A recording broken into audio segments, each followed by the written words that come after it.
Hello everyone, क्या हाल चाल। I hope आप सब बढ़िया होंगे। तो चलिए स्टार्ट कर लेते हैं इंडक्टिव फैक्ट का लेक्चर नंबर 2। फर्स्ट लेक्चर में हमने इंडक्टिव फैक्ट के बारे में समझा था कि इंडक्टिव फैक्ट क्या होता है, और उसके ऊपर एक सीरीज भी लिखी थी कि प्लस आई सीरीज क्या होती है, माइनस आई सीरीज क्या होती है, या प्लस आई ग्रुप क्या होते हैं और माइनस आई ग्रुप क्या होते हैं। अगर ये वर्ड आपको नए लग रहे हैं तो आप पहले लेक्चर को जाके सुनिएगा, उसमें आपको इंडक्टिव फैक्ट के बारे में बताया जाएगा। इस लेक्चर में हम क्या करेंगे, इस लेक्चर में हम इंडक्टिव फैक्ट की एप्लीकेशन पढ़ेंगे। पहले लेक्चर में हमने ये जाना था कि इंडक्टिव फैक्ट होता क्या है। थोड़ा समराइज कर देता हूं।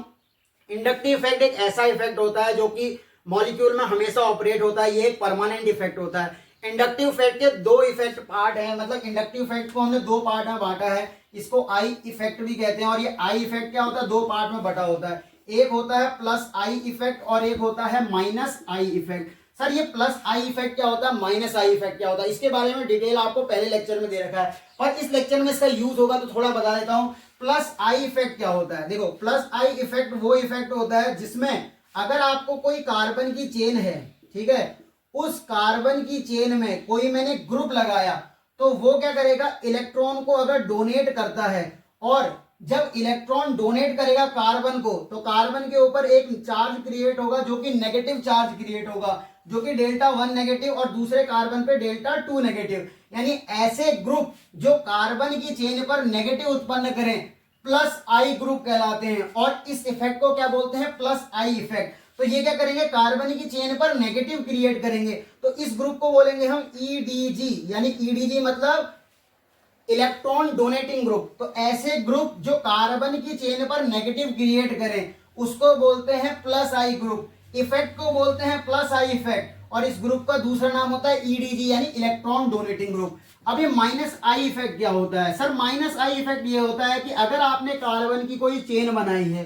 ठीक है, कार्बन की चेन बना के उसमें एक ग्रुप जी लगा दिया जो कार्बन से इलेक्ट्रॉन को अपनी तरफ खींचेगा, यानी इलेक्ट्रॉन अपनी तरफ खींचेगा तो कार्बन के ऊपर एक चार्ज क्रिएट करेगा जो कि पॉजिटिव होगा।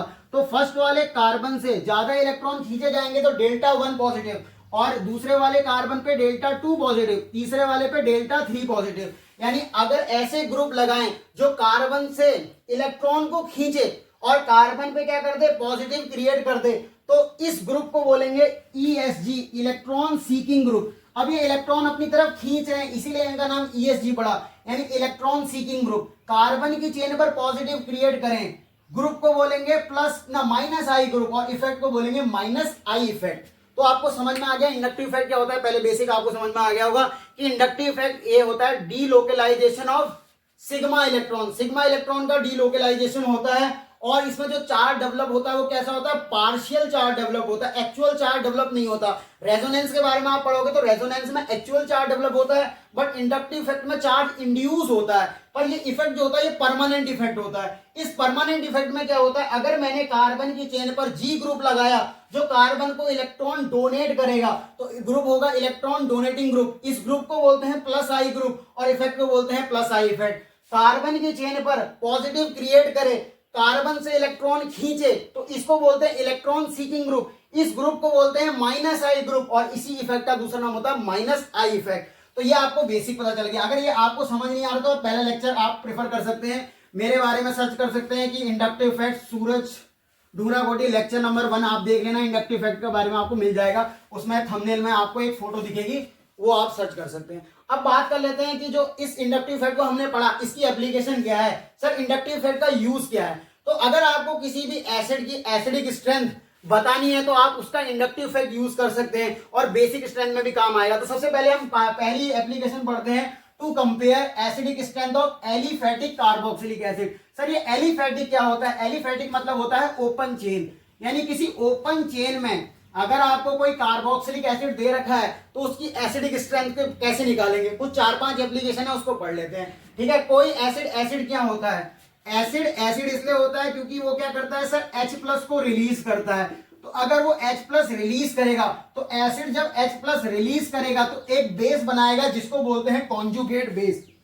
ठीक है, ये कॉन्जुगेट बेस बनेगा। तो कोई एसिड अगर H+ रिलीज करता है तो उस एसिड के लिए हम एक कांस्टेंट लिखते हैं जिसको K बोलते हैं। सर ये K क्या है, K का मतलब होता है डिसोसिएशन कांस्टेंट या आयनाइजेशन कांस्टेंट। तो यहाँ पे K की सर वैल्यू होती है के होता है हमारा क्या, डिसोसिएशन कांस्टेंट और आयनाइजेशन कांस्टेंट। तो हम इसके लिए अगर हम के लिखें तो सर के को कैसे लिख सकते हैं हम, के बराबर ये हो सकता है, ऊपर देखो के आपने इक्विलिब्रियम कांस्टेंट पढ़ा है, प्रोडक्ट अपॉन रिएक्टेंट होता है, उसकी पावर देयर स्टोइचियोमेट्रिक कोएफिशिएंट। जैसे आपने कोई भी मतलब आपने आयनिक इक्विलिब्रियम पढ़ के आए होंगे, केमिकल इक्विलिब्रियम पढ़ के आए होंगे। सर ये तो मैं पहली बार ही सुन रहा हूं, अगर आप ड्रॉपर में हैं तो आपने जरूर सुना होगा, या आप फ्रेशर भी हैं तो 11th में आपका 7 चैप्टर है केमिस्ट्री में, वहां पे आप देख सकते हैं। तो एसिड के मतलब कोई भी चीज हम जब किसी का भी इक्विलिब्रियम कांस्टेंट लिखते हैं तो किसी भी मतलब रिएक्शन में इक्विलिब्रियम कांस्टेंट क्या होता है, प्रोडक्ट अपॉन रिएक्टेंट की कॉन्सेंट्रेशन उसकी raise to the power their stoichiometric coefficient.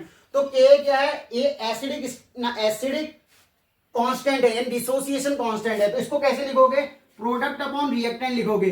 तो ऊपर इसका प्रोडक्ट क्या बना है, कॉन्जुगेट बेस, इसकी स्टोइचियोमेट्रिक पावर 1 ही है, और ये लिखोगे H प्लस यानी प्रोडक्ट अपॉन रिएक्टेंट। रिएक्टेंट क्या है तुम्हारा, एसिड, ठीक है। तो K की वैल्यू कब ज्यादा होगी, जब H प्लस की वैल्यू ज्यादा होगी, क्योंकि देखो K directly proportional to H plus concentration है। तो अगर K वैल्यू ज्यादा होगी तो H प्लस ज्यादा होगा, और H प्लस ज्यादा होगा तो एसिडिक स्ट्रेंथ ज्यादा होगी।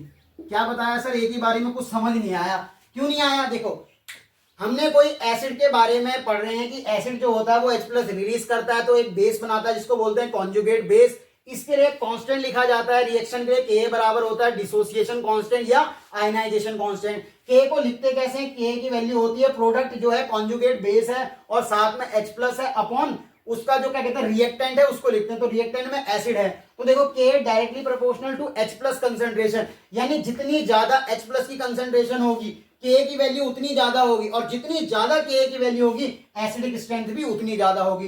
तो आपको इसमें कैसे क्वेश्चन बन सकते हैं, जैसे आपको इसमें दे देगा कि आपको के की वैल्यू दे दे कि दो एसिड के बीच में आपको कंपेयर कराना है, मान लो कोई एक एसिड HA है और एक एसिड HB है, इसमें आपको के की वैल्यू दे दी। लेट अस सपोज आपने के की वैल्यू इसकी दे रखी है HA की 2 × 10⁻⁵ और HB की आपको पावर दे रखी है 1 × 10⁻⁵। तो मैंने अभी आपको बताया जितना के ज्यादा होगा उतनी एसिडिक स्ट्रेंथ ज्यादा होगी। तो इस A और B में आप देख सकते हैं कि A वाले एसिड के वैल्यू ज्यादा है ना 2 × 10⁻⁵ और B की 1 × 10⁻⁵। तो A की के वैल्यू ज्यादा है तो एसिड कौन सा ज्यादा होगा सर, A ज्यादा एसिडिक होगा B से। फिर आपको ये पता है जितना ज्यादा के, आपने इक्विलिब्रियम ना चैप्टर में पढ़ा होगा कि के क्या होता है, इनवर्सली प्रोपोर्शनल टू पी के, यानी के ज्यादा तो पी के कम। तो आपको एक सवाल ऐसे दे सकता है, मान लो आपको कुछ सवाल में पी के की वैल्यू दे रखी है, जैसे एक एसिड के लिए पी के की वैल्यू आपको दे रखी है कितनी 2.8 और इसके लिए आपको पी के की वैल्यू दे रखी है बी के लिए 3.8। तो जिसकी के वैल्यू ज्यादा वो एसिड ज्यादा, तो के वैल्यू ज्यादा होने पर पीके की वैल्यू कम होगी, यानी इस एसिड की अगर पीके वैल्यू कम दे रखी है तो ये ए वाला ज्यादा एसिडिक होगा। ठीक हो गया। अब देखो H प्लस कंसेंट्रेशन के भी डायरेक्टली प्रोपोर्शनल है। सर ये चीजें हमें समझ नहीं आ रही, तो इसके लिए आपको क्या पढ़ना पड़ेगा, केमिकल इक्विलिब्रियम और आयनिक इक्विलिब्रियम। आयनिक इक्विलिब्रियम में आप जानेंगे कि किसी भी एसिडिक स्ट्रेंथ को पता लगाने के लिए क्या फैक्टर होते हैं। Sir acidic strength directly proportional H plus concentration, जितनी ज्यादा H प्लस की कंसेंट्रेशन होगी उतना ज्यादा एसिडिक होगा। तो एसिड अगर directly proportional to H plus concentration है तो पीएच क्या होता है, minus log of H plus. ये अगर आपके दिमाग से उड़ रहा है तो आप क्या करें, केमिकल और आयनिक इक्विलिब्रियम को एक बार पढ़ लें, तो वहां पे आपको बढ़िया से पता चल जाएगा कि जो पीएच होता है वो inversely proportional to H plus concentration, यानी अगर आपकी H प्लस कंसेंट्रेशन ज्यादा होगी तो पीएच कम हो जाएगी, और पीएच कम हो जाएगी तो एसिड की एसिडिक स्ट्रेंथ बढ़ जाएगी। तो ये सब लिंक हैं कहां से सर, आयनिक इक्विलिब्रियम से। तो H प्लस अगर आपको किसी एसिड की ज्यादा दे रखी है, मान लो आपको दो एसिड के बीच में कंपेयर कराना है, एक A है और एक B है, इसकी H प्लस की कंसेंट्रेशन आपको दे रखी है A की 10⁻⁻2 और क्या कहते हैं B की आपको दे रखी है 10⁻3। तो जिसकी H प्लस की कंसेंट्रेशन ज्यादा होगी वो क्या करेगा, ज्यादा एसिडिक होगा। तो यहाँ पे जो ये A है वो मोर एसिडिक होगा B से। ठीक है, फिर हम क्या लिख सकते हैं, पीएच लिख सकते हैं। पीएच बराबर क्या होता है, minus of log H plus. तो जिसकी H प्लस की कंसेंट्रेशन ज्यादा होगी उसकी पीएच कम होगी, ये याद रख लिया।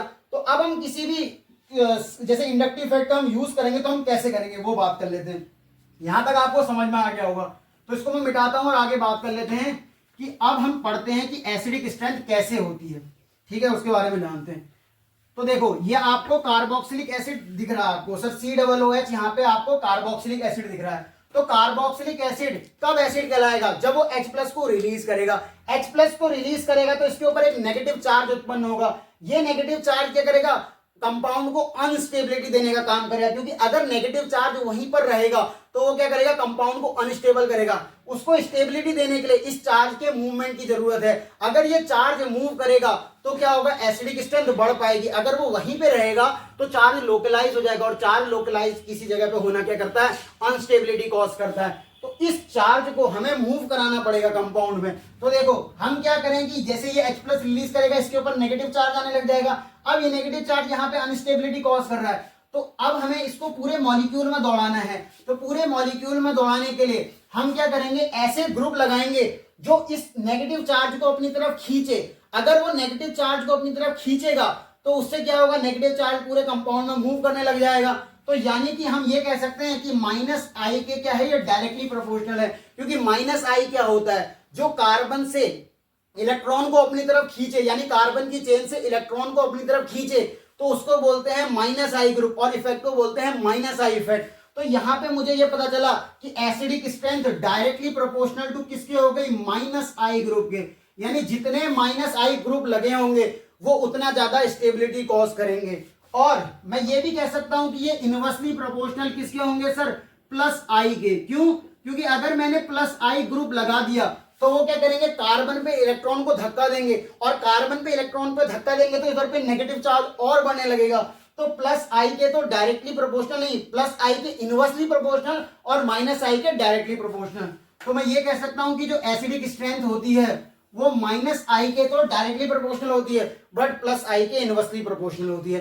यानी अगर आपको किन्हीं दो एसिड की, मतलब कोई दो एसिड है जिनको कंपेयर करना है, उनमें आपको कोई ग्रुप लगे हुए हैं, तो अगर -I ग्रुप लगा है तो वो कंपाउंड को स्टेबिलिटी देगा और एसिडिक स्ट्रेंथ को बढ़ाएगा, और अगर उसमें +I ग्रुप लगा है तो वो एसिडिक स्ट्रेंथ को घटाएगा। अब इसको करने से पहले आपको एक पॉइंट लिखना होगा जो कि काफी इंपॉर्टेंट है। तो इंपॉर्टेंट पॉइंट में हम जो है सवाल किस तरह से करेंगे?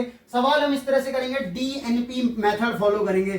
सर ये DNP क्या होता है? DNP डू नॉट प्ले नहीं, DNP का मतलब होता है डिस्टेंस। D से मतलब है यहाँ पे डिस्टेंस, N से मतलब है यहाँ पे नंबर, और P से मतलब है पावर। ठीक है, इस P से मतलब है पावर।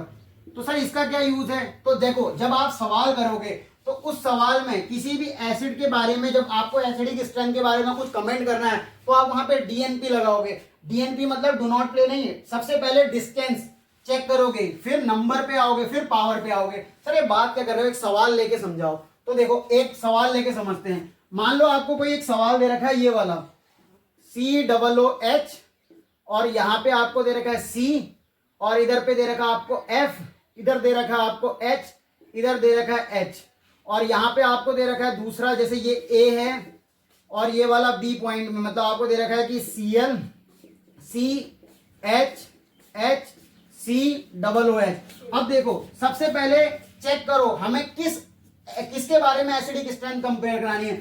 हमें सर COOH के बारे में कंपेयर करनी है। तो इसको डब्बे में रख दो और इसको भूल जाओ। अब इसको हम कभी याद नहीं करेंगे। हमने क्या करा? एसिडिक स्ट्रेंथ निकालनी है COOH के रिस्पेक्ट में। तो COOH में हमने देखा कि COOH को हमने डब्बे में रख दिया और क्या कर दिया, उसके बाद अब चेक करेंगे कि पहले चेक करो इन कंपाउंड में कि +I ग्रुप लगे हैं या नहीं लगे हैं, या -I ग्रुप लगे, चेक करो। तो फ्लोरीन आपको मैंने पढ़ाया था और क्लोरीन आपको पढ़ाया था, ये क्या होते हैं सर? -I ग्रुप होते हैं। तो ये भी -I ग्रुप है और ये भी क्या है? -I ग्रुप है। तो -I के तो डायरेक्टली प्रोपोर्शनल होता है। यानी कि ये एसिड और ये एसिड को कंपेयर करने के लिए पहले आपको चेक करना पड़ेगा कि उसमें कौन से ग्रुप लगे हैं। अगर यहाँ पे +I ग्रुप होता और यहाँ पे -I ग्रुप होता तो आपको ये पता चलता माइनस वाला ज्यादा स्टेबल होता एज कंपेयर टू प्लस, पर यहाँ पे दोनों है -I। तो सबसे पहले आपको क्या करना है? डिस्टेंस चेक करनी है। पहले तो दोनों -I ग्रुप पे चल गए, अब डिस्टेंस चेक करो। यहाँ पे देखो ये डिस्टेंस 1 नंबर पे है और यहाँ पे भी डिस्टेंस 1 नंबर पे है। देखो कार्बन से डायरेक्ट जुड़ा F है और यहाँ पे भी कार्बन से डायरेक्ट क्या जुड़ा है? Cl जुड़ा है, यानी दोनों की डिस्टेंस सेम है। अब डिस्टेंस सेम हो जाने पर फिर आपको चेक करना होता है अगला फैक्टर, नंबर पे चेक करो। क्या यहाँ पे माइनस आई ग्रुप के नंबर अलग अलग है? नहीं सर, यहाँ पे आपने डिस्टेंस चेक करा, एक के बाद है, यहाँ पे भी एक के बाद है, यानी डिस्टेंस से आंसर नहीं आएगा। अब आएगा नंबर से, तो नंबर देखो फ्लोरीन कितना है, एक है, और क्लोरीन भी एक ही है, यानी नंबर वाला पी यहाँ पे फेल हो जाएगा। क्यों? क्योंकि नंबर भी सेम हो गया। अब आ जाओ पी पे। पी मतलब होता है पावर। तो मैंने आपको जब माइनस आई इफेक्ट की सीरीज दिखाई थी तो वहां पे आपको एक तरीका बताया था, ना फरहान, ना ऋतिक शाहरुख, ना हिमेश, ना ओमपुरी सलमान, साइना अली की कार में फादर कलेक्टर बेटा इंस्पेक्टर, यानी फादर कलेक्टर बेटा इंस्पेक्टर। वहां पे फादर का मतलब फ्लोरीन था और कलेक्टर का मतलब था सीएल, यानी फ्लोरीन की क्या होती है, माइनस आई की पावर ज्यादा होती है, और माइनस आई की पावर ज्यादा होना मतलब एसिडिक स्ट्रेंथ ज्यादा होना। तो इसमें आप लिख सकते हो कि A is more acidic than B. तो आपको अब तक जो पढ़ा था उसमें कई चीजें समझ नहीं आई होंगी। वहां पे अगर आपको वैल्यू वाले क्वेश्चन आएंगे तो आप डायरेक्ट कर सकते हो कि अगर आपको कुछ वैल्यू दे रखी है तो मैं उस वैल्यू के ऊपर भी क्वेश्चन कराऊंगा। पहले ये आपको समझ में आया नहीं आया? ये सर समझ में आ गया कि एसिडिक स्ट्रेंथ क्या होती है, डायरेक्टली प्रोपोर्शनल टू माइनस आई और इनवर्सली प्रोपोर्शनल टू प्लस आई। तो अगर जिसकी माइनस आई पावर ज्यादा वो उतना ज्यादा एसिडिक। तो सबसे पहले आप क्वेश्चन को सॉल्व करने पहले डीएनपी रूल लगाओगे। सबसे पहले चेक करोगे उसकी डिस्टेंस कितनी है, नंबर कितनी है, फिर पावर पे आओगे। जैसे पहला सवाल आपको मैंने कराया COOH, सी उसके आगे एक फ्लोरीन लगा था, यहाँ पे COOH और यहाँ पे C और Cl लगा था। तो आपने चेक करेंगे कि इससे किसके लिए कंपेयर करना है, COOH के लिए। तो इसको एक डब्बे में रख दो और इसके बारे में भूल जाओ। फिर कंपेयर करो इस कार्बन को और इस कार्बन को। इस पे कौन सा ग्रुप लगा है, माइनस आई ग्रुप, और इसमें भी कौन सा लगा है, माइनस आई ग्रुप। सबसे पहले डिस्टेंस पे चलो, क्या इन दोनों की डिस्टेंस सेम है? तो अगर आपने चेक करा डिस्टेंस दोनों की सेम आई, फ्लोरीन की भी डिस्टेंस उतनी है, क्लोरीन की भी डिस्टेंस इतनी है, तो डिस्टेंस वाला फैक्टर यहाँ पे फेल हो जाएगा। अब आ जाओ नंबर पे। नंबर भी फ्लोरीन एक है और क्लोरीन का भी नंबर एक है, यानी नंबर वाला फैक्टर भी यहाँ पे फेल हो गया। पावर पे आ जाओ, तो पावर में आपको जो ट्रिक ना टेबल दिखाई थी माइनस आई इफेक्ट की सीरीज में, वहां पे आपको ये पता चलेगा कि फ्लोरीन की माइनस आई पावर ज्यादा होती है एज कंपेयर टू क्लोरीन। तो यहाँ पे ए ज्यादा एसिडिक हो जाएगा बी से। तो ये वाला पॉइंट नोट करो। कुछ और सवाल करते हैं, कर लेते हैं। जैसे आपको मैंने अभी पहले जो पॉइंट बताया था एक बार उसको समराइज फॉर्म में लिख दिया है कि अभी जो हम पढ़ रहे थे एसिडिक स्ट्रेंथ को directly proportional to H plus concentration और K की कंसंट्रेशन। तो अगर इसके डायरेक्टली प्रोपोर्शनल है तो पीएच क्या होता है, minus of log of H plus. तो यहाँ पे पीएच के इनवर्सली प्रोपोर्शनल हो जाएगा और पीके की वैल्यू के इनवर्सली प्रोपोर्शनल हो जाएगा। फिर हमने ये भी पढ़ा कि जो एसिडिक स्ट्रेंथ है वो directly proportional to minus I group और inversely proportional to plus I group. और जब आप किसी भी एसिड को कंपेयर करेंगे तो उसके लिए आप कौन सा मेथड अपनाएंगे सर, डीएनपी मेथड अपनाएंगे। डीएनपी का मतलब होता है डिस्टेंस, नंबर और पावर। Distance, number, power. पहले आप चेक करोगे कि वो कितने डिस्टेंस पे लगा है। जिस एसिड के लिए कंपेयर करोगे उसके लिए वो ग्रुप देखोगे कितनी डिस्टेंस पे लगा है। अगर डिस्टेंस का फैक्टर फेल हो जाए तो आप चलोगे नंबर पर। सबसे पहले डिस्टेंस देखोगे, फिर नंबर भी फेल हो जाए, फिर आओगे पावर पे। ठीक है, पावर क्या है सबसे लास्ट में देखनी है, सबसे पहले डिस्टेंस देखनी है। चलो पहले हमको इस COOH के लिए कंपेयर कराना है, इन सभी में COOH के लिए कंपेयर कराना है। तो COOH को क्या कर दो, एक डिब्बे में बंद कर दो और उसके बारे में सोचना भी बंद कर दो। हम नहीं सोचेंगे तुम्हारे बारे में, हमें तुमसे कोई मतलब नहीं, हटो यहां से। तो COOH के लिए कंपेयर करना है आपको। 1 2 3 4 6 क्वेश्चन से या 5 क्वेश्चन से मैं समझा दूंगा इसके ऊपर। तो सबसे पहले ए और बी में कंपेयर करो। तो COOH के लिए कंपेयर करना है, इसको डिब्बे में बंद करो और भूल जाओ। और चेक करो इस कार्बन पे और इस कार्बन पे, आप पहले डिस्टेंस चेक करो। पहले ये भी चेक कर लो कि कौन सा ग्रुप लगा है। पहली बात, यहाँ पे जो फ्लोरीन लगा है ये भी माइनस आई ग्रुप होता है और NO2 भी आपको पता है माइनस आई ग्रुप होता है। सबसे पहले डिस्टेंस चेक करो, इसकी इससे इस कार्बन पे माइनस आई की डिस्टेंस कितनी है सर, 1 नंबर पे, और यहाँ पे भी 1 ही नंबर पे, यानी डिस्टेंस वाला फैक्टर यहाँ पे फेल हो गया। दोनों में डिस्टेंस बराबर है। फिर आ जाओ नंबर पे, माइनस आई 1 ही है यहाँ पे और यहाँ पर भी माइनस आई 1 ही है। फिर आ जाओ पावर पे। तो पावर में आपको मैंने ट्रिक लिखाई थी, क्या था, ना फरहान, ना ऋतिक शाहरुख, ना हिमेश, ना ओमपुरी सलमान, साइना अली की कार में फादर इंस्पेक्टर। देखो ना ओमपुरी, NO2 से आया, ना ओमपुरी। NO2 और फादर तो बहुत बाद में आता है, तो NO2 ज्यादा माइनस आई होता है, इसीलिए यहाँ पे जो ए होगा वो कम एसिड होगा बी से। ना फरहान, ना ऋतिक शाहरुख, ना हिमेश, ना ओमपुरी सलमान। तो यहाँ पे ए ज्यादा एसिडिक, ना एक लेस एसिडिक होगा बी से। फिर आ जाओ दूसरे क्वेश्चन पे। देखो इस कार्बन के और इस कार्बन पे ये कौन सा ग्रुप लगा है सर, साइना अली, और यहाँ पे लगा है प्लस आई। तो सबसे पहले डिस्टेंस चेक करो, दोनों की डिस्टेंस सेम है।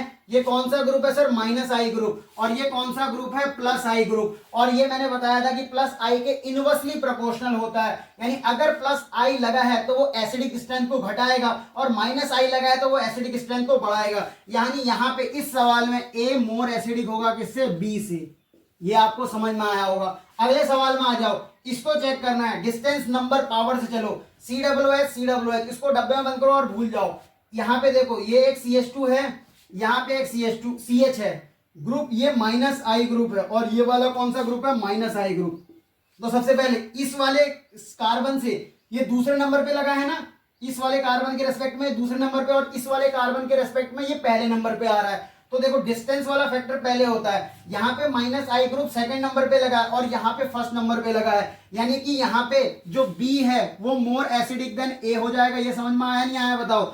यहाँ पे फ्लोरीन पास लगा है, यहाँ पे फ्लोरीन दूर लगा है, तो जितनी ज्यादा पास होगा एसिडिक स्ट्रेंथ को बढ़ाएगा, यानी बी ज्यादा होगा एसिडिक ए से। फिर देखो इस वाले सवाल में आ जाओ, इसमें COOH और CH2, इधर पे मैंने O नेगेटिव ग्रुप लगाया। आपने O नेगेटिव ग्रुप पढ़ा था, कौन सा होता है सर, O नेगेटिव होता है प्लस आई ग्रुप, और यहाँ पे भी O नेगेटिव लगाया, ये भी क्या है, प्लस आई ग्रुप। सर ये पता कैसे चलेगा, आप मेरा पहला लेक्चर चेक करो, उसमें मैंने आपको प्लस आई ग्रुप और माइनस आई ग्रुप के बारे में बताया। नहीं आता है तो पहला लेक्चर चेक करो, आ जाएगा। ये प्लस आई ग्रुप डिस्टेंस देखो दूसरे नंबर पे लगी है, और यहाँ पे प्लस आई पहले नंबर पे लगी है, और जो प्लस के संग क्या होता है, इनवर्सली प्रोपोर्शनल होता है। यानी देखो ये वाला ज्यादा पास लगा है, डिस्टेंस इसकी कम है, तो ये ज्यादा क्या करेगा, एसिडिक स्ट्रेंथ घटाएगा, क्योंकि जितना ज्यादा आई प्लस पास लगा होगा उतनी एसिडिक स्ट्रेंथ कम होगी, क्योंकि पहला फैक्टर डिस्टेंस होता है। तो यहाँ पे ए ज्यादा एसिडिक हो जाएगा बी से। सर ए क्यों ज्यादा एसिडिक हुआ बी से, क्योंकि दोनों में तो प्लस आई ग्रुप लगे हैं, और प्लस आई ग्रुप क्या करते हैं, स्टेबिलिटी को घटाते हैं एसिडिक की। तो सर यहाँ पे भी प्लस आई है, यहाँ पे भी प्लस आई है, तो ये तो घटाने चाहिए, पर उनमें भी थोड़ा एसिडिक ज्यादा ये हुआ, क्यों, क्योंकि इसका डिस्टेंस देखो दूर है और यहाँ पे प्लस आई का डिस्टेंस बहुत पास है। यानी ये COOH में जो COO माइनस है उसको तो दूर और चार्ज बढ़ा रहा होगा, जब चार्ज बढ़ाएगा तो वो एसिडिक स्ट्रेंथ को घटाएगा। ये थोड़ा सा दूर हो गया तो ये चार्ज थोड़ा कम बढ़ाएगा। तो 4 क्वेश्चन हो गए, इनको नोट करो, अगला 5वां क्वेश्चन कराता हूं, फिर आपको पूरी तरीके से क्लियर हो जाएगा। मिटा दे रहा हूं उसको, नोट कर लिया होगा आपने। तो देखो अगले सवाल से समझते हैं, ठीक है, ये सब मिटा दे रहा हूं। तो अगला सवाल लिखो, अगला सवाल ये है शिवाली सवाल, Cl CH Cl CH2 COOH, और फिर अगला सवाल आपका है O2N CH2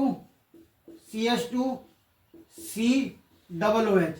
ठीक है, सबसे पहले चेक करो, इस कार्बन पे ये एक माइनस आई ग्रुप, ये एक माइनस आई ग्रुप, इस कार्बन पे ये एक माइनस आई ग्रुप। ठीक है, डिस्टेंस चेक करो, इस कार्बोक्सिलिक एसिड के लिए कंपेयर करना है, इसको डब्बे में बंद कर दो। इस वाले, इसको मैं COOH यहां लिख लूं, बात तो बराबर ही है, इसको डब्बे में बंद कर लो। अब देखो सबसे पहले डिस्टेंस चेक करो, 1 2 दूसरे नंबर पे, 1 2 दूसरे नंबर पे लगी है, तो यानी डिस्टेंस तो दोनों ग्रुपों की सेम है। आ जाओ नंबर पे, नंबर ये क्लोरीन का है 2, कितने क्लोरीन है यहाँ पे, क्लोरीन है सर 2, और यहाँ पे एक ही है NO2 क्या है सर, 1 है। आपने ये पढ़ा है, पहले डिस्टेंस चेक करो, दोनों की डिस्टेंस सेम आ रही है, फिर नंबर पे आ जाओ।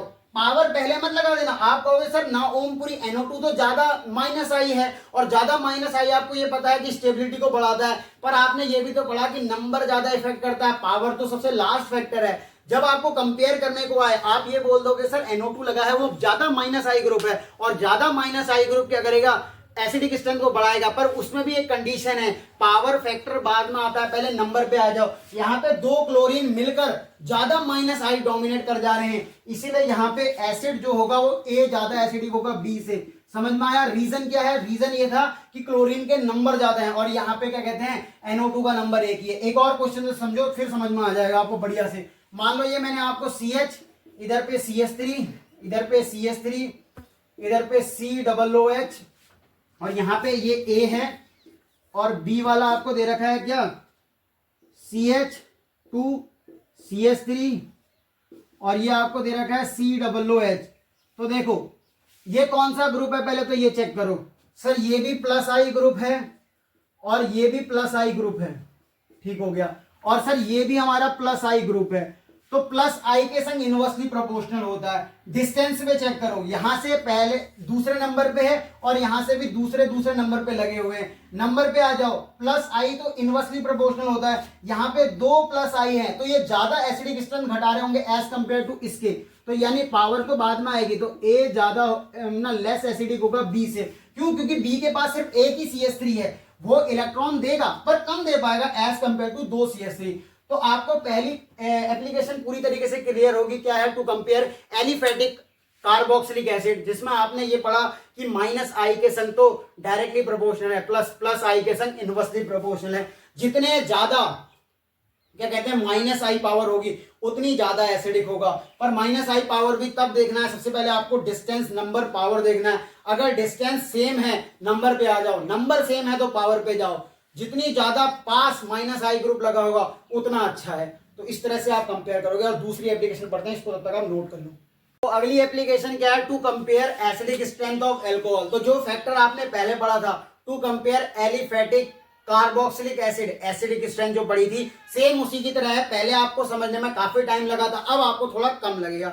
एल्कोहल भी सेम जो है कार्बोक्सिलिक एसिड की तरह होता है। एल्कोहल भी क्या करेगा, एल्कोहल भी जो है H+ को रिलीज करेगा। जो H+ रिलीज करेगा वो एसिड होता है, ये आपको पता है। और ये आपको ये भी पता है कि जो COOH की एसिडिक स्ट्रेंथ होती है वो एज कंपेयर टू OH ज्यादा होती है, ये आप बाद में भी पढ़ोगे। तो सबसे पहले जो OH ग्रुप है, ये OH ग्रुप H+ को रिलीज करेगा और O- बनाएगा। और ये O- जितना ज्यादा डीलोकलाइज होगा उतना ही अच्छा है। तो OH में से जो नेगेटिव चार्ज को कम करने के लिए कौन सा ग्रुप लगाऊं जो ये नेगेटिव चार्ज को कम करे, -I ग्रुप लगाऊं। तो -I ग्रुप क्या करेगा, इस चार्ज को खींचेगा। तो मैं ये कह सकता हूं कि जो एसिडिक स्ट्रेंथ है, एसिडिक स्ट्रेंथ वो डायरेक्टली प्रोपोर्शनल टू किसके, -I के, और इनवर्सली प्रोपोर्शनल टू +I। ये आपको समझ में आया नहीं आया कि जितने ज्यादा -I ग्रुप लगे होंगे वो एसिडिक स्ट्रेंथ को बढ़ाएंगे और +I एसिडिक स्ट्रेंथ को घटाएंगे। तो सबसे पहला सवाल आपको दे रखा है, इसमें आपको बताना है कि एसिडिक स्ट्रेंथ किसकी ज्यादा है, A की ज्यादा है या B की ज्यादा है। तो कौन सा मेथड लगाओगे, DNP, डिस्टेंस नंबर पावर। पहले चेक करो, ये जो ब्रोमीन है, फिर कल बाहर आई आंटी वो वाला जो आप पढ़े थे, ना फरहान, ना ऋतिक, शाहरुख, ना हिमेश, ना ओमपुरी, सलमान, साइना अली की कार में फादर इंस्पेक्टर, बेटा कलेक्टर। वहां पे बेटा क्या था, ब्रोमीन था। सर ये भी -I ग्रुप है और ये भी -I ग्रुप है। तो -I ग्रुप क्या करता है, एसिडिक स्ट्रेंथ को बढ़ाता है। सबसे आ जाओ डिस्टेंस पे। सर इसका डिस्टेंस इस OH के रेस्पेक्ट में 1, 2, 3 नंबर पे है और इस OH के रेस्पेक्ट में 1 और 2 नंबर पे है। तो सबसे पहले डिस्टेंस से ये जीत गया, तो डिस्टेंस से ये जीता, यानी कि A ज्यादा एसिडिक हो जाएगा क्या, B से। क्यों? क्योंकि देखो A वाला में Br ज्यादा पास लगा है तो A ज्यादा एसिडिक होगा B से। अगला क्वेश्चन आपको दे रखा है कंपेयर pH वैल्यू। मैंने आपको इससे पहले पॉइंट में ये बताया था कि जो एसिडिक स्ट्रेंथ होती है वो डायरेक्टली प्रोपोर्शनल होती है क्या, H+ के और किसके, Ka के संग डायरेक्टली प्रोपोर्शनल होती है, but inversely proportional to pH होता है। और क्या होता है हमारा क्या कहते हैं, pK वैल्यू या pH के इनवर्सली प्रोपोर्शनल होता है। तो देखो इसमें आपको pH वैल्यू पूछी है, तो सबसे पहले आप H+ निकालोगे।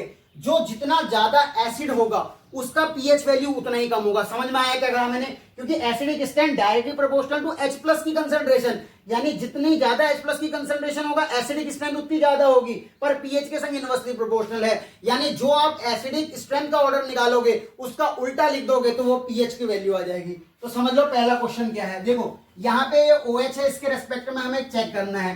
ये NO2 है, NO2 कौन सा ग्रुप होता है सर, -I ग्रुप, और ये CH3 क्या होता है सर, +I ग्रुप। सबसे पहले आप क्या करोगे, एसिडिक स्ट्रेंथ का ऑर्डर निकालोगे, वही आपका H+ का ऑर्डर होगा, उसका जस्ट अपोजिट कर दोगे तो pH का ऑर्डर आ जाएगा। तो सबसे पहले देखो ये -I ग्रुप है, ये +I ग्रुप है। -I के संग डायरेक्टली प्रोपोर्शनल, +I के संग इनवर्सली प्रोपोर्शनल। पहले तो मैं यहीं से सवाल खत्म कर सकता हूं कि ये ज्यादा एसिडिक होगा B से, पर पहले नंबर भी तो चेक कर लो सर। नंबर पहले डिस्टेंस में आओ, डिस्टेंस 1, 2 दोनों में डिस्टेंस सेम है।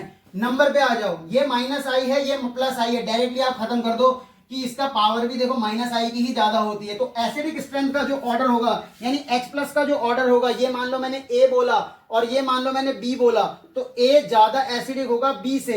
ये तो आपने लिखा एसिडिक स्ट्रेंथ या H+ का ऑर्डर, पर हमसे पूछा क्या है सर, pH का ऑर्डर पूछा है। तो यहाँ पे इसका जस्ट अपोजिट आंसर कर दोगे, ये आपका पीएच की आंसर आ जाएगी।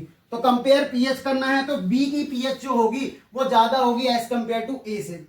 अगले सवाल को करो, ये OH है, ये OH है, इसके रेस्पेक्ट में निकालना है क्लोरीन का कौन सा ग्रुप होता है। सर यहाँ पे क्लोरीन -I होता है और यहाँ पे NO2 -I होता है। तो देखो चेक करो, दोनों का डिस्टेंस सेम है, इधर से 1 2 तीसरे नंबर पे और इधर से चेक करोगे 1 2 तीसरे नंबर पे, डिस्टेंस सेम है, नंबर पे आ जाओ। सर नंबर क्लोरीन की वैसे -I पावर कम होती है एज कंपेयर टू NO2, पर नंबर के रेस्पेक्ट में ये जीत जाएगा। यहाँ पे क्लोरीन के 2 नंबर हैं और यहाँ पे नाइट्रोजन ऑक्साइड यानी NO2 का सिर्फ 1 नंबर है, तो नंबर से ये जीत गया। यानी H+ का जो ऑर्डर आएगा, H+ का जो ऑर्डर आएगा वो क्या होगा सर, ए की H+ कंसेंट्रेशन ज्यादा होगी बी से, बट जो पीएच का ऑर्डर होगा वो जस्ट अपोजिट हो जाएगा। जो पीएच का ऑर्डर होगा वो क्या होगा सर, ए से ज्यादा हो जाएगी बी की। तो ये आपको समझ में आ गया होगा। तो सेकंड एप्लीकेशन ये हो गई। थर्ड एप्लीकेशन पे चलते हैं और इसको आप नोट करो। तो इस एप्लीकेशन में ज्यादा दिमाग नहीं लगाना है, जो मैं बता रहा हूं वही ऑर्डर आपके पेपर में आ जाएगा और समझ में भी आ जाएगा। जरूरी नहीं है कि यही क्वेश्चन आए, ऐसा क्वेश्चन आएगा। तो अगला पॉइंट है टू कंपेयर बेसिक स्ट्रेंथ। अभी तक हमने जो पढ़ा वो 2 चीज पढ़ी थी, to compare acidic strength of aliphatic carboxylic acid, और क्या पढ़ा था, to compare acidic strength of alcohol. अब हम पढ़ रहे हैं बेसिक स्ट्रेंथ। बेसिक स्ट्रेंथ क्या होती है, नाइट्रोजन जो होता है ना वो बेसिकली लोन पेयर डोनेट करता है। यानी बेसिक स्ट्रेंथ क्या हुआ, जो जितना लोन पेयर डोनेट करेगा वो उतना ज्यादा बेसिक होगा। तो जो लोन पेयर डोनेट करता है वो क्या कहलाता है, लेविस बेस कहलाता है, और जो लोन पेयर एक्सेप्ट करता है वो लेविस एसिड कहलाता है। सर ये लुईस बेस और लुईस एसिड क्या होता है, जो लोन पेयर को डोनेट करे वो लुईस बेस, जो लोन पेयर को ले ले वो लुईस एसिड। यहाँ पे जो मैंने H+ लिखा है, ये H+ के पास जो वैकेंट ऑर्बिटल है, यानी इसके पास दोनों ही इलेक्ट्रॉन नहीं होते हैं। देखो जो हाइड्रोजन होता है उसका क्या होता है सर, हाइड्रोजन होता है 1s1 यानी 1 इलेक्ट्रॉन होता है। मैं इसमें से 1 इलेक्ट्रॉन को एक्साइट करके हटा दूं तो ये बन जाएगा 1s0, यानी जो H होता है H+ उसका ये डब्बा पूरा खाली होता है हमारे दिमाग की तरह। यानी जैसे हमारा दिमाग पूरी तरीके से खाली है उसी तरह से H+ जो होता है ना वो वैकेंट ऑर्बिटल वाला होता है, यानी H+ के पास भी दिमाग नहीं होता है, जैसे कि आपके पास नहीं है और मेरे पास नहीं है। ठीक है, मैं तुम्हारे नहीं कहूंगा, मेरे पास भी नहीं है। ठीक है, तो यानी नाइट्रोजन क्या करेगा, अगर इस लोन पेयर की अवेलेबिलिटी ज्यादा होगी तभी तो ये डोनेट कर पाएगा। मान लो खुद भिखारी है, उसके पास लोन पेयर है नहीं, तो वो डोनेट कहां से करेगा। यानी इस नाइट्रोजन के पास लोन पेयर की अवेलेबिलिटी होनी चाहिए, अगर अवेलेबिलिटी ज्यादा होगी तो वो डब्बे को भर सकेगा। यानी ये नाइट्रोजन पे मैं ऐसे कौन से ग्रुप लगाऊं जो इसके लोन पेयर देने के लिए सपोर्ट करें, यानी कि जो है इसको आगे बढ़ाएं। तो मैं अगर इसमें +I ग्रुप लगा दूं तो +I ग्रुप का क्या काम होता है सर, इलेक्ट्रॉन को देना होता है। तो मैं अगर ये +I ग्रुप लगाऊंगा तो +I ग्रुप ज्यादा लोन पेयर की अवेलेबिलिटी बढ़ाएंगे, और अवेलेबिलिटी बढ़ाने से क्या होगा सर, ये ज्यादा बेसिक हो जाएगा। यानी आपको ये समझ में आया कि जो बेसिक स्ट्रेंथ है वो किसके डायरेक्टली प्रोपोर्शनल है, +I के, और इनवर्सली प्रोपोर्शनल है -I के इन gas phase without water. Sir ये क्या फैक्टर है, पहले आप ये समझ लो, मैं समझा रहा हूं। ठीक है, जैसे मैंने ये नाइट्रोजन है, इसके पास लोन पेयर होगा, इस नाइट्रोजन के पास भी लोन पेयर है, इस नाइट्रोजन के पास भी लोन पेयर है। सबसे पहले ये चेक करो, यहाँ पे एक मिथाइल ग्रुप लगा है। सर मिथाइल ग्रुप क्या होता है, +I ग्रुप होता है। यहाँ पे भी मिथाइल ग्रुप लगा है, +I ग्रुप होता है। यहाँ पे भी मिथाइल ग्रुप होता है, +I ग्रुप होता है। ये तीनों देखो, ये क्या है, 3 डिग्री अमीन है। 3 डिग्री अमीन में नाइट्रोजन के पास लोन पेयर की अवेलेबिलिटी बहुत ज्यादा है एज कंपेयर टू 2 डिग्री, क्योंकि यहाँ पे तीन मिथाइल ग्रुप मिलके +I इफेक्ट दे रहे हैं, और यहाँ पे सिर्फ 2 मिथाइल ग्रुप मिलके +I इफेक्ट दे रहा है, और इसमें क्या कहते हैं, एक इथाइल ग्रुप जो है +I इफेक्ट दे रहा है। तो यहाँ पे 3 +I हैं। पहले डिस्टेंस से चेक करो, सबका डिस्टेंस क्या है सर, सेम है। यहाँ पे भी सबका डिस्टेंस सेम है। नंबर देखो, नंबर इसके 3 है, इसके 2 है, उसका 1 ही है। तो यानी यहाँ पे +I ग्रुप में क्या होगा, ऑर्डर होगा इन gas phase 3 degree 2 degree 1 degree. ये गैस फेज में होता है जब विदाउट वाटर हो। तो अगर आपसे पूछा जाए नाइट्रोजन में 3 डिग्री 2 डिग्री 1 डिग्री कि आप क्या बताओगे, बेसिक स्ट्रेंथ बताओगे, तो बेसिक स्ट्रेंथ 3 डिग्री की ज्यादा होती है एज कंपेयर टू 2 डिग्री, और 2 डिग्री की ज्यादा होती है एज कंपेयर टू 1 डिग्री। ये किस में होती है सर, गैस फेज में होती है। पर जैसे ही अगर आप इस मिथाइल को एक्वस फेज में ले जाओगे, यानी वहां पे वाटर आ जाएगा, तो ये ऑर्डर चेंज होगा। डायरेक्ट ऑर्डर याद रखना है आपके ऊपर, ये आ सकता है, अभी मैं बता दूंगा कि देखो एक्वस फॉर्म में जब जाता है ना तो हाइड्रोजन बॉन्डिंग या सॉल्वेशन भी वहां पे एक फैक्टर आ जाता है, उसके वजह से ऑर्डर बदल जाता है। तो पहले अगर आपको गैस फेज में पूछा जाए 3 डिग्री 2 डिग्री 1 डिग्री में, तो 3 डिग्री की ज्यादा स्टेबिलिटी होती है एज कंपेयर टू 2 डिग्री और 1 डिग्री, क्योंकि बेसिक स्ट्रेंथ ज्यादा है। पर अगर वहीं हम इसको एक्वस फेज में लग जाएं तो ऑर्डर चेंज हो जाएगा। तब तक आप इसको नोट करो और मैं बताता हूं वो ऑर्डर क्या है, पहले इसको नोट कर लो।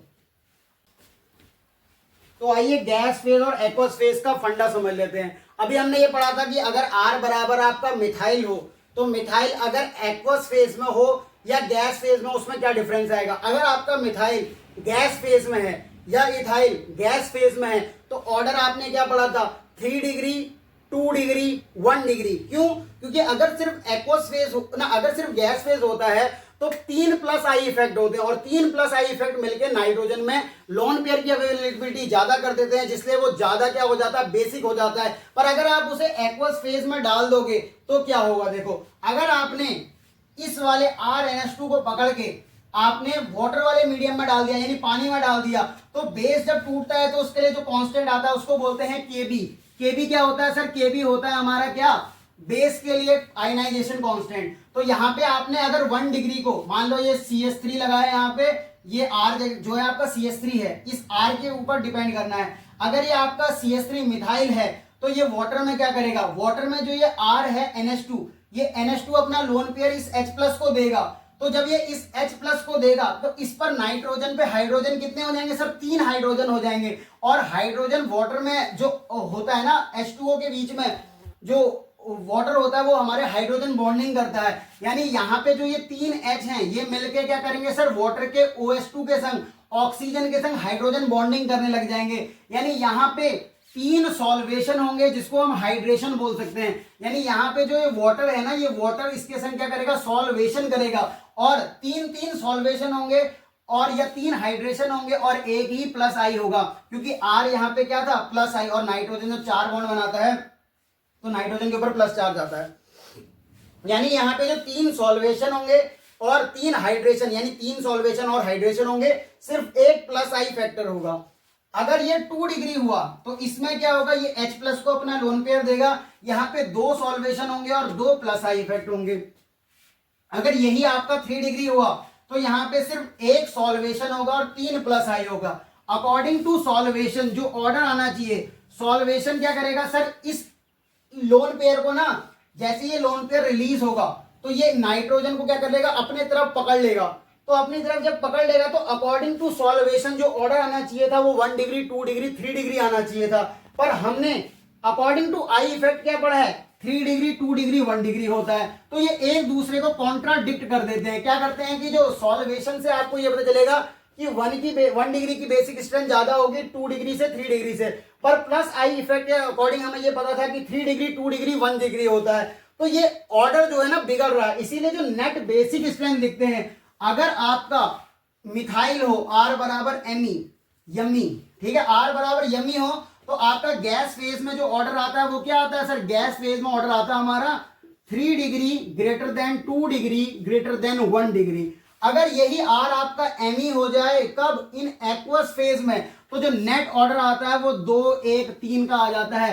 यानी यहाँ पे ऑर्डर चेंज होता है, 2 degree greater than 1 degree greater than 3 degree, ये ऑर्डर हो जाता है। और यही आपका R बराबर ET हो जाए, यानी R बराबर इथाइल, गैस फेज में लिखा है तो 3 डिग्री 2 डिग्री 1 डिग्री, पर अगर ये एक्वस फेज में लिखा है, इसके आगे मेंशन कर लो ये एक्वस फेज है। अगर क्वेश्चन आएगा तो गलत कर दो बैठोगे, इसके आगे मेंशन भी करना एक्वस फेज में। तो एक्वस फेज में क्या होता है, अगर मिथाइल हो तो आपका ऑर्डर हो जाता है 213, 2 डिग्री 1 डिग्री 3 डिग्री। इथाइल हो तो ऑर्डर फिर चेंज होता है 231 का, 2 डिग्री 3 डिग्री 1 डिग्री।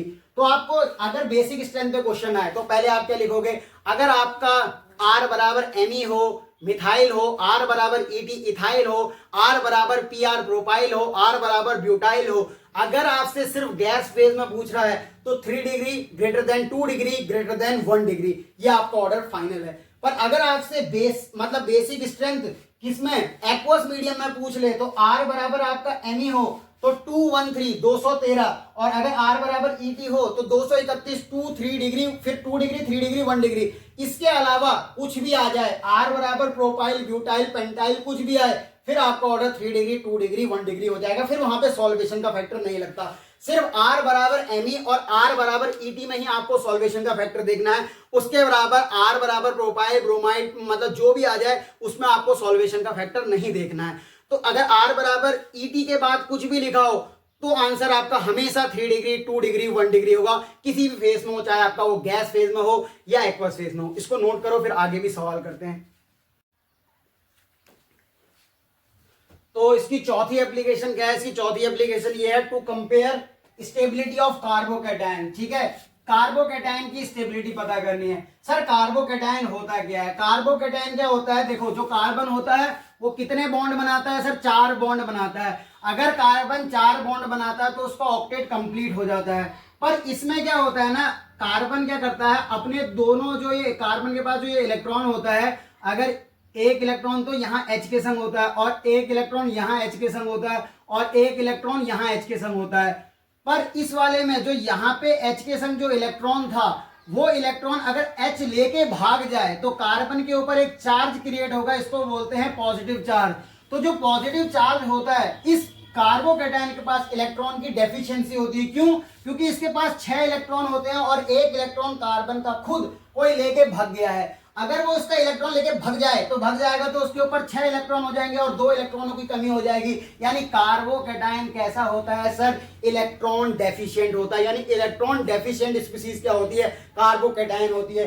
यानी ये कार्बोकैटायन इलेक्ट्रॉन डेफिशिएंट है। कार्बोकैटायन के आपको क्या करना है? इलेक्ट्रॉन को बढ़ाना है। इलेक्ट्रॉन बढ़ाने के लिए आपको कौन से ग्रुप लगाने पड़ेंगे जो इलेक्ट्रॉन को उसको देगा? तो अगर मैं यहाँ पे प्लस आई ग्रुप लगा दूं तो प्लस आई ग्रुप क्या करेंगे सर?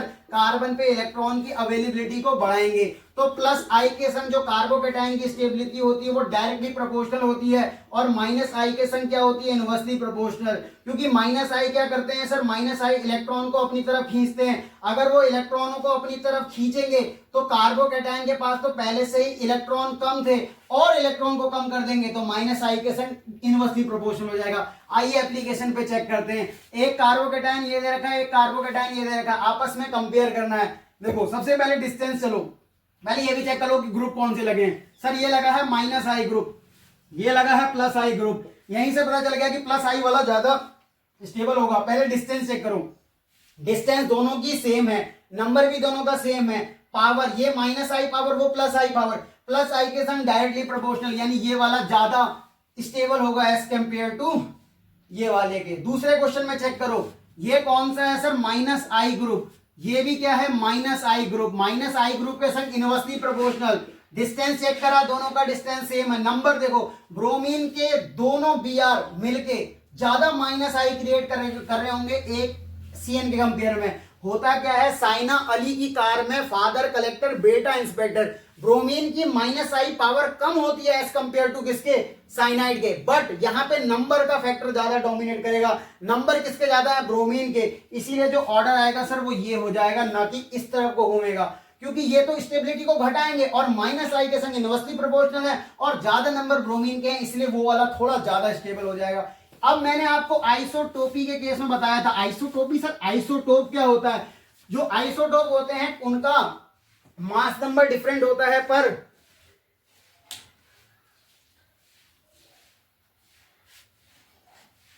मास नंबर डिफरेंट होता है। जैसे हाइड्रोजन होता है, 3 आइसोटोप होते हैं हाइड्रोजन के। एक होता है हाइड्रोजन, दूसरा ड्यूटेरियम, तीसरा ट्रिटियम, प्रोटियम, ड्यूट्रियम, ट्रिटियम होता है। तो अगर आइसोटोप का केस होगा तो CH3, CD3 और CT3, इनमें जो T वाला होगा वो ज्यादा, मैंने ये बताया था ना, TDH का ऑर्डर बताया था आपको, TDH का, जब आपको प्लस आई इफेक्ट समझा रहा था कि जो ट्रिटियम होगा उसका प्लस आई इफेक्ट ज्यादा होगा एज कंपेयर टू ड्यूटेरियम और as compare to protium. Hydrogen का तो जो इफेक्ट होता है वो नेगलेक्ट के बराबर होता है। तो इसमें ऑर्डर ये हो जाएगा, CH3 से ज्यादा स्टेबिलिटी CD3 की और CT3 की। अब आ जाओ इसकी अगली एप्लीकेशन में, उसके बाद एक लास्ट एप्लीकेशन है, उसको पढ़ के हम इंडक्टिव इफेक्ट को खत्म कर देंगे। अगली एप्लीकेशन है to compare stability of free radical. Free radical की स्टेबिलिटी कैसे पता लगाएंगे? देखो, अभी हमने ये पढ़ा कार्बोकैटायन क्या होती है? इलेक्ट्रॉन डेफिशिएंट स्पीशीज होती है। इलेक्ट्रॉन डेफिशिएंट स्पीशीज कैसे होती है? कार्बन का इलेक्ट्रॉन लेके और अपना इलेक्ट्रॉन लेके कोई भाग जाए। जैसे क्लोरीन आपने लगाया, उसकी इलेक्ट्रोनेगेटिविटी कार्बन की इलेक्ट्रोनेगेटिविटी ज्यादा है, तो वो अपना इलेक्ट्रॉन लेके भाग गया और साथ में कार्बन का इलेक्ट्रॉन लेके भी भाग जाए तो उससे कार्बोकैटायन बनेगा। क्यों? क्योंकि आपने देखा 2 इलेक्ट्रॉन की डेफिशिएंसी हो जाए। मान लो अगर इसके संग कार्बन के संग 4 बॉन्ड मान लो ये बना रहा है H और ये H, और इसमें क्या हो जाए, होमोलिटिक फिजन हो जाए। आप हिंदी में पढ़ेंगे समान सुविदलन कहते हैं उसको। आप कईयों को तो समझ में नहीं आ रहा होगा विदलन वगैरह क्या है, तो हिंदी में आप पढ़ोगे तो इसको होमोलिटिक फ्यूजन को बोलते हैं समान सुविदलन, हेट्रोलिटिक को बोलते हैं विसमान सुविदलन। अगर इसमें होमोलिटिक फ्यूजन हो जाए तो इधर से क्या होगा, H अपना इलेक्ट्रॉन लेके तो भाग जाएगा पर कार्बन का इलेक्ट्रॉन लेके नहीं भाग पाएगा। तो होगा क्या, कार्बन के ऊपर एक डॉट आ जाएगा सर, डैश वाला डॉट आएगा। ये डॉट का मतलब क्या है कि कार्बन के पास 7 इलेक्ट्रॉन है, होने कितने चाहिए ऑक्टेट पूरा करने के लिए, 8, यानी कि ये इलेक्ट्रॉन डेफिशिएंट बन गया। यानी जो हमने स्टेबिलिटी का ऑर्डर ये पढ़ा था कि प्लस आई के संग डायरेक्टली प्रोपोर्शनल, माइनस आई के संग इनवर्सली प्रोपोर्शनल, सेम यही ऑर्डर किस में लग जाएगा, फ्री रेडिकल में। तो फ्री रेडिकल में जो अगर हम प्लस आई ग्रुप लगाएंगे तो वो उसकी कार्बोकैटायन फ्री रेडिकल की क्या बढ़ाएगा, स्टेबिलिटी बढ़ाएगा। तो प्लस आई के संग डायरेक्टली प्रोपोर्शनल और माइनस आई के संग क्या होंगे सर, इनवर्सली प्रोपोर्शनल होंगे। तो आप ये अब इस पे क्वेश्चन करो, देखो ये वाले में फ्री रेडिकल वाला केस है, ये फ्री रेडिकल, ये फ्री रेडिकल। जब आइसोटोपी का केस हो जाए, आइसोटोप बढ़ता है तो मास नंबर बढ़ने के संग क्या होता है सर, उसकी प्लस आई पावर भी बढ़ जाती है। तो ये CH3 है, ये CD3 है, ये CD3 है, तीनों का डिस्टेंस सेम है, नंबर भी सेम है, पर पावर ट्रिटियम की ज्यादा होगी ड्यूटेरियम की एज कंपेयर टू हाइड्रोजन की। तो ये ऑर्डर आ जाएगा आपका। फिर दूसरे सवाल में देखो, ये कौन सा ग्रुप है सर, ये माइनस आई ग्रुप है, और ये SR2 कौन सा ग्रुप है, माइनस आई ग्रुप है। ना फरहान, ना ऋतिक शाहरुख, ना हिमेश, ना ओमपुरी सलमान। उसमें देखो ना ऋतिक शाहरुख, SR2 वाला जो है ना, ये माइनस आई ज्यादा है। तो यानी कि जो ये वाला माइनस आई है, देखो नंबर सेम हो गया, पावर कंपेयर करोगे इसकी पावर कम होती है, SR2 की पावर ज्यादा होती है एज कंपेयर टू फ्लोरीन। तो ऑर्डर ये हो जाएगा। अगले में आ जाओ, ये देखो ये डॉट है, ये रेडिकल, देखो डिस्टेंस सबका सेम है, दोनों का नंबर भी सेम है, पावर देखो ये माइनस आई ग्रुप है और ये प्लस आई ग्रुप है, प्लस आई के संग डायरेक्टली प्रोपोर्शनल, इसलिए ऑर्डर ये आ जाएगा। तो आपने 4 और 5 एप्लीकेशन भी खत्म कर ली। अगर आपसे बोला जाए स्टेबिलिटी ऑफ कार्बोकैटायन, तो stability directly proportional to plus I group, inversely proportional to minus I group. और अगर फ्री रेडिकल का केस हो तो directly proportional to plus I group और inversely proportional to minus I group. इसको note करो। Last application इसकी बची है, उसके बाद इंडक्टिव इफेक्ट समाप्त है। छठी एप्लीकेशन है to compare stability of carbanion, तब तक इसको नोट करो। तो लास्ट एप्लीकेशन इसकी छठी एप्लीकेशन और फाइनल एप्लीकेशन है to compare stability of carbanion. Carbanion क्या होता है पहले ये समझ लो। कार्बन आयन एक इलेक्ट्रॉन रिच स्पीसीज होती है जिसके पास इलेक्ट्रॉन बहुत सारे हैं। तो जो इलेक्ट्रॉन रिच स्पीसीज होती है वो एक कार्बन आयन होता है। कार्बन आयन के पास इलेक्ट्रॉन बहुत ज्यादा है। तो मैं क्या करूं, इस नेगेटिव चार्ज को स्टेबल बनाना चाहता हूं। इस नेगेटिव चार्ज को स्टेबल बनाने के लिए अगर मैं माइनस आई ग्रुप लगाऊंगा तो वो उससे चार्ज को खींच लेंगे। तो अगर मैं इन तीनों जगहों पर माइनस आई ग्रुप लगा दूं तो क्या हो जाएगा सर, चार्ज इधर उधर बढ़ जाएगा। पर अगर मैं प्लस आई लगाऊंगा तो प्लस आई क्या करेगा सर, कार्बन पे इलेक्ट्रॉन की डेफिशिएंसी को जो पहले नहीं थी, यानी इसमें तो कार्बन के ऊपर चार्ज अधिक है, अगर मैं प्लस आई ग्रुप लगाऊंगा तो वो और इलेक्ट्रॉन देने लगेंगे और नेगेटिव चार्ज को बढ़ाने लगाएंगे। यानी कि जो माइनस आई के संग तो डायरेक्टली प्रोपोर्शनल हो जाएगा और प्लस आई के संग क्या हो जाएगा सर, इनवर्सली प्रोपोर्शनल। समझ में आया मैं क्या कह रहा हूं। कार्बन आयन एक क्या होता है, इलेक्ट्रॉन रिच स्पीसीज होती है, इसके पास इलेक्ट्रॉन पहले से ज्यादा है और ये चार्ज यहाँ पे स्टेबल तब होगा जब ये पूरे मॉलिक्यूल में बटेगा। पर अगर ये यहीं पे रहे तो क्या होगा, अनस्टेबिलिटी कॉज करेगा। तो मैं माइनस आई लगाऊं जिससे ये चार्ज को अपनी तरफ तीनों तरफ से खींच सके। जब ये तीनों तरफ से अपने को चार्ज को खींचेंगे तो स्टेबिलिटी को बढ़ाएंगे। पर अगर मैंने प्लस आई लगा दिया तो वो तीनों मिलकर चार्ज देने लग जाएंगे। यानी कि स्टेबिलिटी किसके, माइनस आई के डायरेक्टली प्रोपोर्शनल, प्लस आई के संग इनवर्सली प्रोपोर्शनल। तो मैंने इस वाले सवाल में कंपेयर करने हैं, ये कार्बन आयन है, ये कार्बन आयन है। सबसे पहले चेक करो, ये माइनस आई ग्रुप है और ये भी माइनस आई ग्रुप है। अब नंबर चेक करो, दोनों का नंबर सेम है। पावर से आपने ये वाला पढ़ा था कि क्या कहते हैं, ना फरहान, ना हिमेश, ना ऋतिक शाहरुख, ना ओमपुरी सलमान, साइना अली। साइना होता है CN और अली होता है CHO। तो साइना में, साइना और CN में और CHO में जो CN की पावर क्या होती है, ज्यादा होती है, माइनस आई पावर। तो ये इसका ऑर्डर ये हो जाएगा। अब देखो ये CH3 है, ये NF3 है। NF3 क्या होता है सर हमारा माइनस आई ग्रुप, और CH3 हमारा प्लस आई ग्रुप। प्लस आई के संग इनवर्सली प्रोपोर्शनल, माइनस आई के संग डायरेक्टली प्रोपोर्शनल। तो ऑर्डर ये हो जाएगा, क्योंकि फरहान ये ज्यादा क्या करेगा, इधर पे नेगेटिव चार्ज बढ़ाएगा और ये नेगेटिव चार्ज घटाएगा। अब देखो आइसोटोप का केस हो गया CT3 CD3 CH3।